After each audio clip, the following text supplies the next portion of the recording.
নমস্কার সকলকে। তো আজকে আমরা আলোচনা করব কিভাবে সঠিক নিয়মে বিপি চেক করতে হয় বা প্রেশার মাপতে হয়। দেখুন, প্রেশার মাপা শিখে রাখাটা দরকার, কারণ কোনো অসুবিধা হলে সঙ্গে সঙ্গে আমরা যদি বিপিটা চেক করে নিতে পারি তাহলে আমরা বুঝতে পারবো যে আমাদের অ্যাকচুয়ালি সমস্যাটা প্রেশারের থেকে হচ্ছে না অন্য কোনো সমস্যা থেকে হচ্ছে। সেই জন্য আপনারা ঠিকঠাক সময়ে ঠিকঠাক ট্রিটমেন্টটা করতে পারবেন।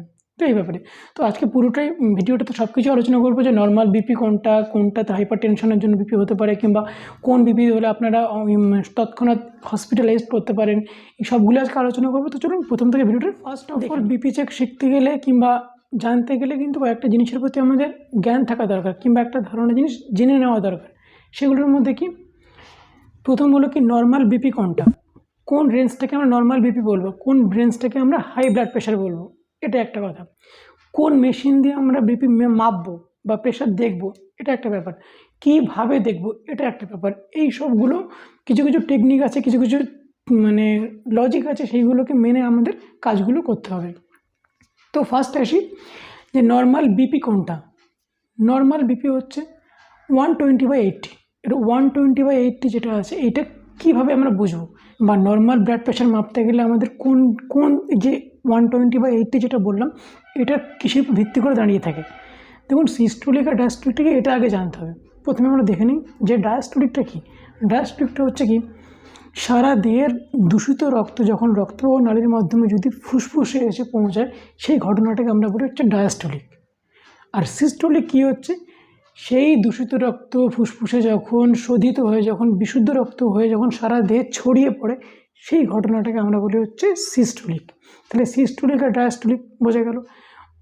স্বভাবতই যখনই ফুসফুস থেকে রক্তটা যখন সারা দেহে ছড়িয়ে পড়ে তখন তার ফোর্সটা একটু বেশিই থাকে, সুতরাং সেটা হচ্ছে 120 আর ডায়াস্টোলিক হচ্ছে 80। বোঝা গেল এটা। যখন প্রেশার মাপা হয় তখন সিস্টোলিক আর ডায়াস্টোলিক এই দুটোভাবে মাপা হয়। তো বলে দিলাম যে নর্মাল বিপি হচ্ছে 120/80।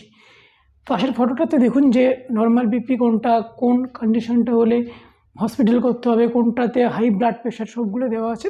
এটা একটু এক ফ্লোকে দেখে নিন এটা। আচ্ছা, এরপরে আসছি যে প্রেশার কোন কোন জিনিস দিয়ে মাপা হয়। প্রেশার হচ্ছে মাপা হয় স্টেথোস্কোপ আর স্পিগমোম্যানোমিটার। মূলত রক্তচাপ মাপার যন্ত্রের নাম হচ্ছে স্পিগমোম্যানোমিটার। স্পিগমোম্যানোমিটারটা কি, আমি একটা ডায়াগ্রাম দেখাবো, মানে কোনো একটা ফটো দেখাবো, সেই ফটোটার মধ্যে আপনারা পরিষ্কার বুঝতে পারবেন যে কোনটা দিয়ে আপনাদের প্রেশারটা মাপা হয় আর কীভাবে মাপা হয় সেটা আমি একটু পরে বলছি। দেখুন, প্রথমত যেগুলো আছে স্পিগমোম্যানোমিটার, তারপর হচ্ছে স্টেথোস্কোপ, এই দুটো দিয়ে মোটামুটিভাবে আমরা প্রেশারটা মাপতে পারি। এরপরে আসছে আমরা কোন কোনভাবে আমরা প্রেশার মাপতে পারবো। দেখুন, এখন মোটামুটিভাবে আমরা তিনভাবে প্রেশার মাপতে পারি। অ্যানালগ বা ম্যানুয়াল বিপির সাহায্যে মাপতে পারি, ডিজিটাল বিপির সাহায্যে মাপতে পারি, আর মার্কারি বা পারদের বিপির সাহায্যে মাপতে পারি। এই তিনভাবে মাপতে পারি আমরা। আমি মোটামুটিভাবে একটা অ্যানালগটার আজকে ডেমো দেখাবো, মানে কীভাবে মাপতে হয় সেটা দেখাবো আজকে। এই ফার্স্ট ডিভাইসটা হচ্ছে কি ডিজিটাল বিপি। ডিজিটাল বিপির ক্ষেত্রে খুব ইজিলি প্রেশার মাপা যায়, যে কারণে কি ডিজিটাল বিপিটার যে আর্ম কাপ যেটা আছে, আর্ম কাপটা লাগিয়ে মেন ডিভাইসটা অন অফ বাটনে চাপ দিলেই কিন্তু আপনারা নিজেদের প্রেশার নিজেরাই দেখতে পারবেন। এটা কিন্তু খুবই ইজি। কিন্তু এর পরে যেটা আসছে বা অ্যানালগ বা ম্যানুয়াল বিপির ক্ষেত্রে এটা মাপতে গেলে একটু কমপ্লিকেটেড, একটু জেনে বুঝে কাজ করতে হবে, একটু জেনে বুঝে নিয়ে বিপিটা মাপতে হবে। তো কি সেটাই দেখে নিই আজকে। চলুন এবার দেখে নিই যে অ্যানালগ বিপির সাহায্যে কীভাবে প্রেশার মাপতে হয়। দেখুন, অ্যানালগ বিপি মাপতে গেলে কিছু কিছু পার্টসকে আমাদের খেয়াল রাখতে হবে। কোন কোন পার্টসগুলো কী কী কাজ করে এগুলো জানতে হবে আগে। ঠিকঠাক পার্টসগুলো ঠিকঠাক জায়গায় আমাদের ইনপুট করতে হবে। দেখুন, প্রথম যেটা আসছে আর্ম কাপ, ফটো দেখুন আর্ম কাপ। তারপর আসছে দেখুন স্পিগমোম্যানোমিটারের অ্যানালগ মিটার। তারপর আসছে দেখুন এয়ার পাম্প, এয়ার ভালভ। তারপর আসছে নব। দেখুন, যখন আমরা মাপা হবে তখন কি হবে, এয়ার কাপটা আমাদের আর্মে পরানোর পর বা হাতে পরানোর পর আমাদের যে ব্র্যাকিয়াল নার্ভ যেটা থাকে, ব্র্যাকিয়াল নার্ভের উপরের দিকে কিন্তু পাইপটা বা ওই স্পিগমোম্যানোমিটারের যে টিউব যেটা থাকে, টিউবটা কিন্তু উপরের দিকে রাখতে হবে।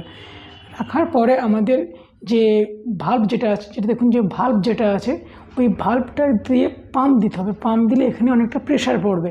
প্রেশার পড়লে কিন্তু ওই নবটাকে প্রথম অবস্থায় আগে বন্ধ করে রাখতে হবে। ওটা বন্ধ করে রেখে পাম্প দিতে হবে। পাম্প দিলে এখানে একটা প্রেশার পড়বে।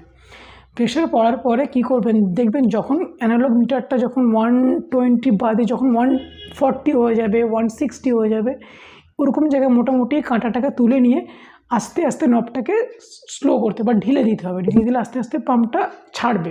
যখনই পাম্পটা ছাড়বে তখনই একটা জায়গায় দেখবেন যে এরকম একটা আওয়াজ হচ্ছে, টিক টিক করে একটা আওয়াজ হচ্ছে, ঠিক এরকম একটা আওয়াজ হবে। দেখুন এরকম একটা আওয়াজ হবে। এই আওয়াজটাই কোনো একটা জায়গায় গিয়ে বন্ধ হয়ে যাবে। যখনই আওয়াজটা শুরু হবে সেই সময়টা বা সেই রিডিংটা হচ্ছে আমাদের সিস্টোলিক, আর যেখানে গিয়ে বন্ধ হয়ে যাবে সেইটা হচ্ছে আমাদের ডায়াস্টোলিক। বোঝা গেল? তাহলে কী হলো, যখনই কাঁটার মাপটা যেখান থেকে আমাদের আওয়াজটা ব্লিংটা শুরু হবে সেটাই হবে সিস্টোলিক, আর যেখানে গিয়ে শেষ হয়ে যাবে সেইটা হবে ডায়াস্টোলিক। বোঝা গেল তো? তো এবার দেখে নেব যে ডেমোটা কীভাবে করা যায়। আর হ্যাঁ, আরেকটা কথা বলে রাখি, মার্কারের ক্ষেত্রে বা পারদের ক্ষেত্রে কিন্তু একই রকম। দেখুন এই যে মেশিন যেটা আছে এটার ক্ষেত্রে কিন্তু একই রকমভাবে, শুধু এর যে অ্যানালগ মিটার যেটা থাকে মিটারের জায়গায় শুধু এর মার্কারের মিটারটা থাকে আর কি। একই লজিক, অ্যানালগ মিটার আর হচ্ছে মার্কারি মিটারের ক্ষেত্রে একই লজিক দিয়ে দেখতে হবে।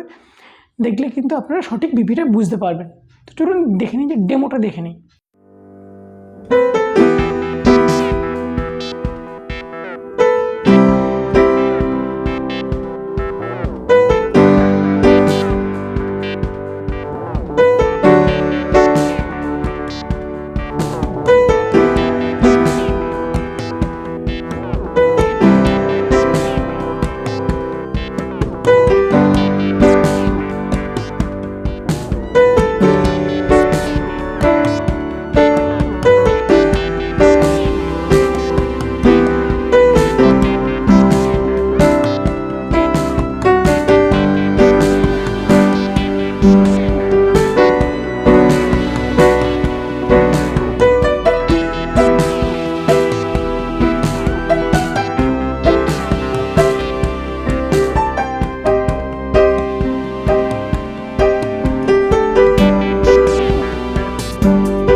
তো যাই হোক, এই ছিল আজকের ভিডিও।